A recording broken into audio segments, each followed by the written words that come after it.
Shilonen, good thing you're here. I'm wondering if I can... Oh, the shelf on the left, second row down, first X on the right. That one's yours. And the garden hoe belongs to Iqnal, and the hammer is Pakal's, so make sure you take the one that's yours. I haven't even said why I'm here. But looks like you're about to head out for a break. Yes, but I am going to take it right here. The temperature is just perfect today. Really? But doesn't it feel a lot hotter than usual? I really don't want to stay out in this heat. Exactly. In hot weather like this, customers don't tend to stick around and talk when they're coming to place orders or pick up the goods. I see. Oh, here comes another customer.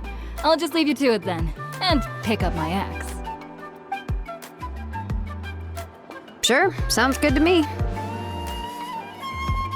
Shilonen! Oh, Traveler, Paimon! We meet again. Oh, you two. How's your Pilgrim's Chronicle been? Run into any issues? Oh, good. It was also my first time receiving a Pilgrim's Chronicle, even though I've already turned it over to you. There are still a lot of things that could go wrong, so I wasn't sure if there'd be any issues. Huh? So, what are the chances that something might still go wrong? Well, less than the chances of Mualani accidentally falling off a spirit way, I'd say. Oh, well, that definitely would never happen. I found the axe, Shilonen. Thanks a lot. By the way, Nitchka's birthday's coming up real soon. Are you planning to visit her? I've prepared a gift, and was just getting ready to take it to her. You're not planning on giving the kid a full set of pliers again, are you? Or, let me guess, woodworking tools? Yeah, that's right. Flowers will wither and toys will break, and snacks are quickly forgotten once they're eaten. But a set of durable work tools will always stay with you and get you through many sticky situations. Well, still, I won't be giving Nichka any tools this year. She wrote me a letter saying that she'd like a copy of To Kill the Brave. The book is not what you call a bestseller, but luckily, I have a few copies in my collection. They were really old editions that were published a long time ago, but they should still be readable. Children her age love fairy tales. The last time I was at Tassoli's, I even brought Nichka. Wait. What did I bring her again? It must have been her favorite thing, but, why can't I remember it anymore? Oh, it is quite hot today. Seems you're about to pass out from the heat. Do you even remember your own name? My memory can't be this bad. It's just these last few days. I've been forgetting things for some odd reason. Well, in that case, why don't you use the Blaze Gem inscription you have as a memo to engrave some important things to remember? After all, that inscription will never wear out, and it's easy to carry. I'd say that's quite a fitting use for it. You do have a point, but my inscription is almost all. No. I engraved some wishes on my Blaze Gem inscription. You know, just some dreams that I have for the future and things I'd like to accomplish one day. Even though Tassoli has said that from an aesthetic point of view, it would be best for people to keep their inscription short, this Blaze Gem inscription was still made by a name engraver, the forger of ancient names themselves. Everyone thinks that the inscription she made might have some wondrous powers. So, many people who bought Blaze Gem inscriptions engraved their wishes and dreams on them, in hopes that they would come true. Sounds kinda like a wish granter. But if you do that, won't everyone be able to see your wishes and dreams? Don't worry. We usually ask Tassoli to add the inscriptions for us. She has a unique method of engraving. With her method, the light must be at a certain angle in order to see the text. Without the right angle of lighting, the Blaze Gem inscription will just look like a pretty stone. That's true.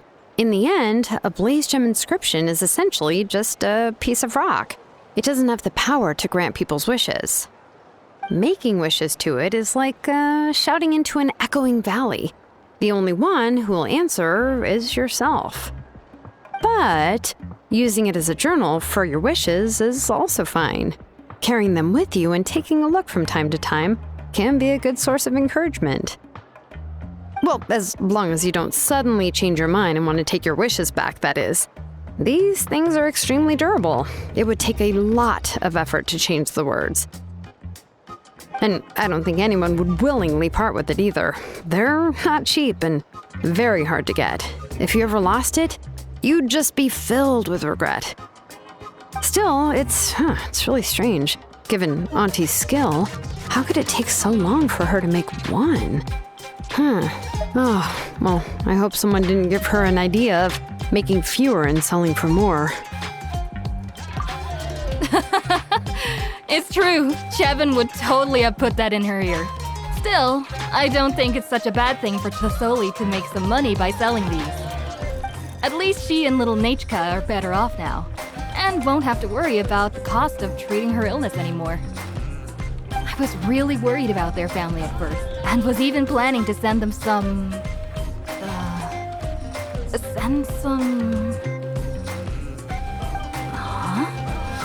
What was I planning to send to Nichka again? All right, if you stay out in the heat for any longer, I'm afraid even the inscription won't be able to save your memory. You should, go back. Yeah, get some rest. Right. Right. Please give my regards to Tassoli and Nichka.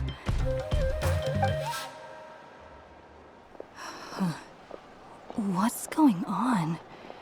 Maybe I should go talk to Aaron Lee to get some medicine.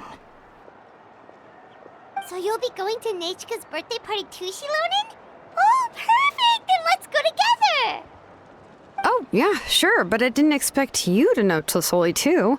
She hasn't been coming to the tribe much lately, so how did you get a chance to talk with her?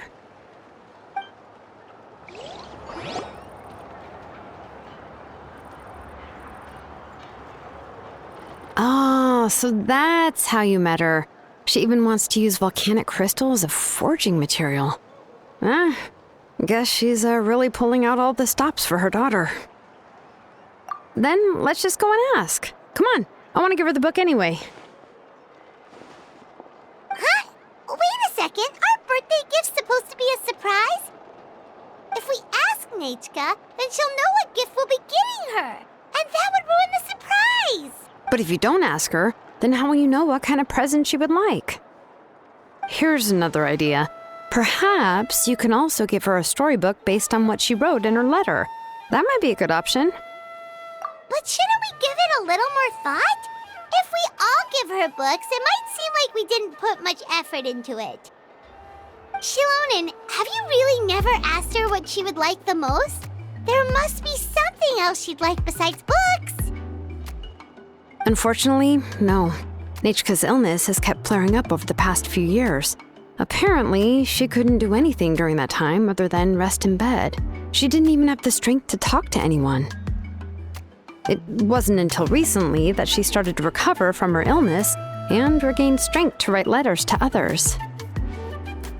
Anyway, there's no need to overthink it. Worst case scenario, I can split the book into 2 volumes and we can each give her one. No, that's terrible! That would really look like we didn't try. Let's just go ask Nechka. Even though it would ruin the surprise, we can at least get her something that would make her happy. Anyway, could you tell us a bit more about the book that you're getting her? Is it really that unpopular? Well, it's a little difficult to explain. You see, there are actually 2 versions of To Kill the Brave.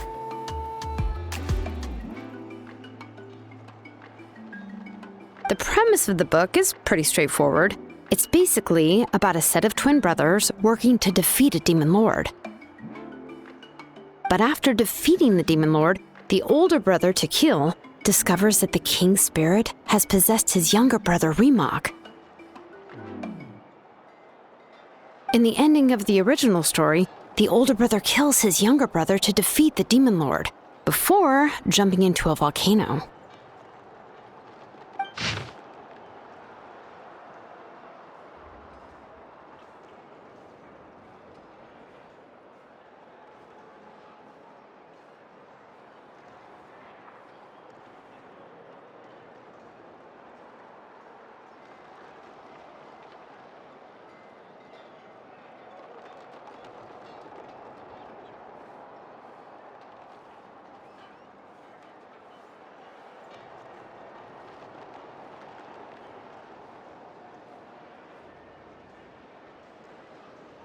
I remember there was one line that was super popular at the time. I do not wish to see your blood be reduced to ash, but I have seen the light of your heart and spirit. Remember my name, brother. As long as you remember me, I will never have left. The other version was released only recently. The author heard a suggestion from someone and suddenly decided to try and make a stake in the fairy tale market, so the story was revised. In the revised version, the brothers killed the demon lord together and both survived. According to the author, this gave the story a happy ever after kind of ending. However, the revised version was not well received. After a month on the market, it had hardly sold any copies and the books were collecting dust on the store shelves. The store owners desperately tried to get rid of the book and have resorted to all sorts of promotions and discounts to sell it. Even now, the only edition of To Kill the Brave you can find in the market is the newer one, whereas the older edition is nearly impossible to find. Anyway, I couldn't bring myself to give such a poorly rated book to Nechka, so I spent a few days looking and managed to find a few copies of the old edition in a warehouse. I picked out a copy that looked relatively new, and wrapped it up as a present for Nachka. If you're interested, I can give you this extra copy to read. The pages are pretty old, though, so please be gentle with it. Oh, and here's a copy of the newer edition, too. They gave me a free copy when I went to buy some chocowaddle. So that's how they're trying to sell off the book. Could it really be that bad? Even Paimon's curious now. Let's get going. Telesoli lives pretty far from the tribe, so it'll take us some time to get there.